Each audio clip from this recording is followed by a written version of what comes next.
बिस्मिल्लाहिर्रहमानिर्रहीम। अस्सलाम वालेकुम नाज़रीन, मैं हूं बशीर शहज़ाद और आप देख रहे हैं मेरा फ़ेसबुक पेज और यूट्यूब चैनल। नाज़रीन, शुरू में मैंने एक आपको ऑडियो सुनानी, ज़रा वो सुन लें, उसके बाद फिर मैं आपको बताता हूं कि हुआ क्या है। जैसे कि आज मुझे शबीर लोगों और जुनैरा के रेफरेंस से एडी मलिक ने फ़ोन किया है। ठीक है, मुझे नहीं पता था कि ये बंदा कौन बोल रहा है। ठीक है, उस टाइम तो मैंने उसको ये कह दिया कि मेरे पास ऐसी बहुत सी चीज़ें हैं, लेकिन ये मैंने इसलिए कहा था कि ये बंदे के पास मेरा नंबर कहाँ से आया, ये कौन है, मुझे कॉल कर रहा है। ठीक है, मैं भी थोड़ा जानूं ये आखिर है कौन। उस टाइम मैं ऐसी जगह पे खड़ा था, मैं तफसीलन तो उससे बात नहीं कर पाया। मैंने कहा मेरे पास ऐसे राज हैं, ऐसी चीजें हैं, लेकिन बाद में मैंने सोचा कि ये इस बंदे का मैं पता तो करूं, इस बंदे को मेरा नंबर कहाँ से मिला है। ठीक है, वही मेरा पर्सनल नंबर और मेरे नाम का भी इसको पता है, ये सारी चीजें। तो अब अगर मेरी फैमिली को या मुझे या किसी भी मेरे घर के बंदे को कोई नुकसान हुआ तो उसके जिम्मेदार शबीर और इसकी फैमिली होगी। ठीक है, और जो ये एडी जो मलिक है वो हो गया, जुनैरा मैम होगी। ठीक है, ये इसके जिम्मेदार होंगे, क्योंकि अब ये लोग मुझे फोन करवा रहे हैं। ठीक है, और इन लोगों ने मेरी वो वीडियो, उसमें तो मैंने झूठ बोला, जाके मीडिया पे डाल दी है। ठीक है, तो मैं ये अब हल्फन बात कर रहा हूँ और बाकी बाजी झूठ बोल दिया। जी नाज़रीन, आपने ऑडियो सुनी, ये ऑडियो है अज़र नामी शख्स की। अब अज़र नामी शख्स कौन है? ये रिश्तेदार है कदीर का। अब जो कदीर है ये भाई है ज़हीर और शब्बीर का, यानी कि तीसरा भाई है कदीर, ज़हीर और शब्बीर का। उसका ये रिश्तेदार है अज़र।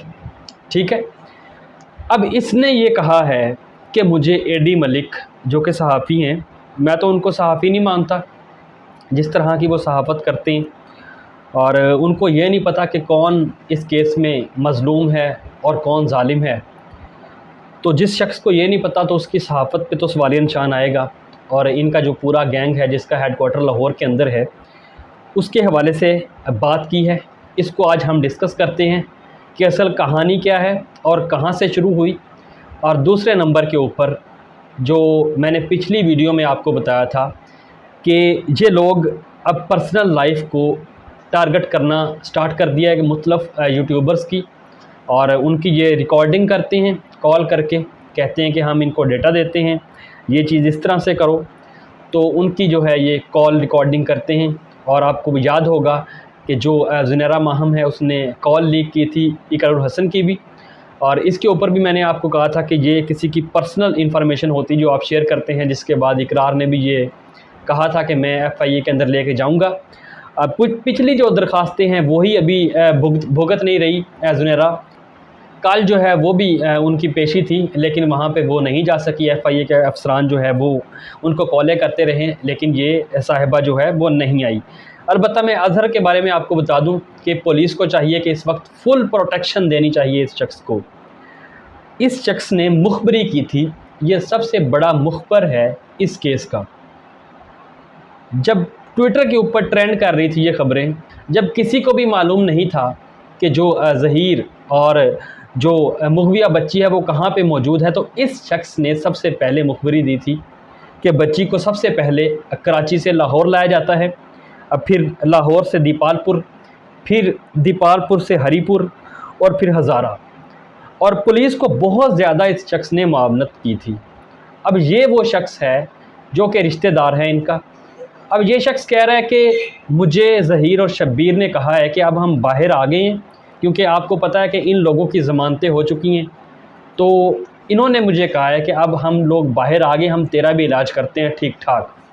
मतलब इन्होंने धमकी दी है, और उन्होंने कहा है कि अगर मुझे कुछ होता है या मेरी फैमिली के किसी मेंबर को कुछ होता है तो इसमें ना सिर्फ शब्बीर, ज़हीर, बल्कि ये जो एडी मलिक साहिब हैं ये भी इसमें इन्वॉल्व होंगे, जुनैरा माहम भी इन्वॉल्व होंगी।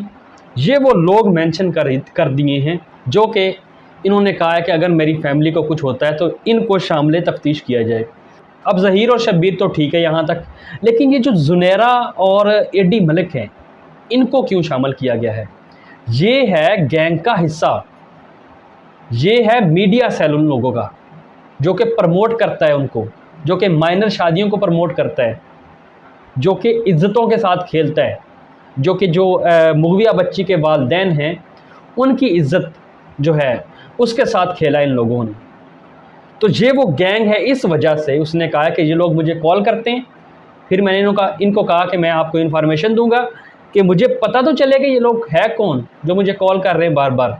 मैंने आपको बताया कि ये पूरे मुनज़्ज़म तरीके के साथ कॉल करते हैं, फिर उसको रिकॉर्डिंग करते हैं, फिर बाद में ब्लैकमेल करते हैं कि हम आपकी जो कॉल है वो चला देंगे, वायरल कर देंगे।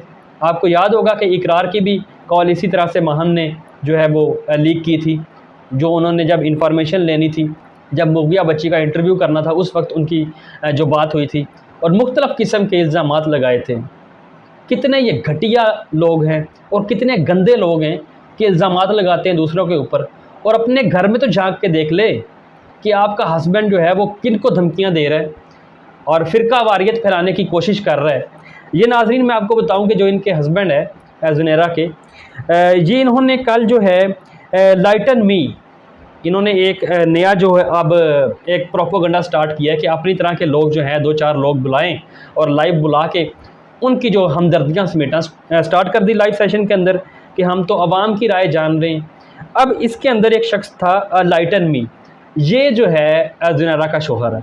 अब इसका जो भांडा फोड़ा है वो है हमारी एक सीनियर जो है सहाफ़ी हैं महरीन सबतैन ने, उनको इन्होंने कभी मैसेज किए थे व्हाट्सएप के ऊपर।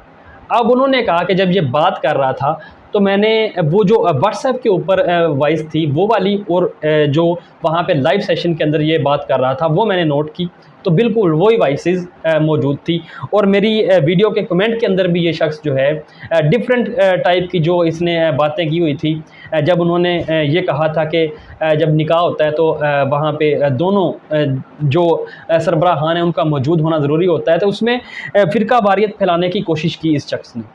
पहले अपने घर में झाड़ू जो है ना वो लगा लें, उनको सीधा कर लें, फिर बाद में दूसरे लोगों को देख लेना। अपने शोहर को तो सीधा कर लें कम से कम, वो तो ठीक नहीं है। वो तो दूसरों को मैसेज करके ये कह रहा है कि ये चीज़ ऐसे करो, ये चीज़ ऐसे करो। तो ज़ुनैरा महन साहिबा ज़रा उसके ऊपर भी तवज्जो दें, बजाय इसके कि दूसरों की शादियों के ऊपर आप ज़्यादा तवज्जो दें। तो मेरा आपको मशवरा यही होगा कि जो लाइटन मी आपके शोहर हैं उनके ऊपर भी आपको तवज्जो देनी चाहिए, और FIA के अंदर भी ज़रा पेश होकर देख लें कि FIA आपको जो है बुला रहा है बार बार। ज़रा वहाँ पे जाएं, जो आप बढ़ के यूट्यूब के ऊपर मारते हैं वहाँ पे बताएं कि हमने ये सबूत है हमारे पास, ये चीज़ें हैं। आप तो हर दूसरे केस को कहते हैं कि हमने परस्यू करना है। वो मौला जट जो है आपका जो पता नहीं बाज ही नहीं आता हरकतों से ऐसी, किसी को गोभी का फूल कहता है, किसी को कुछ कहता है, मुख्तलिफ नाम आप लोगों ने ले रखे हैं उन लोगों के। शर्म आनी चाहिए। पता नहीं आप पढ़े लिखे जाहिल कहाँ से आगे उठ के, मुझे तो समझ नहीं आती कि एक जो वकील हैं जिनको आप बिठाती हैं उनकी क्या क्रेडिबिलिटी है। कल तो वो बेचारे मांग रहे थे कि मुझे जो है टाइम दे, मेरे पास इस केस की तैयारी नहीं है अहमद शेर के केस के साथ। तो यहाँ पे आके यूट्यूब के ऊपर वो ऐसे बोलते हैं जैसे पता नहीं वो कितने को बड़े वकील हैं। तो अपने गिरेबान के अंदर ज़रूर झाँकें आप लोग और अपनी इस्लाह ज़रूर करें। नाज़रीन, आपका इस केस के हवाले से क्या कहना है वो आप कमेंट सेक्शन के अंदर बता सकते हैं अपनी राय। अब वीडियो पसंद आए तो लाइक करें, शेयर करें। चैनल को आपने सब्सक्राइब कर लेना है ताकि लेटेस्ट मालूमात आप तक पहुँच सके। अब तक के लिए इतना ही। अपने दोस्तों का ख्याल रखिए। मुझे इजाज़त दीजिए। अल्लाह हाफिज़।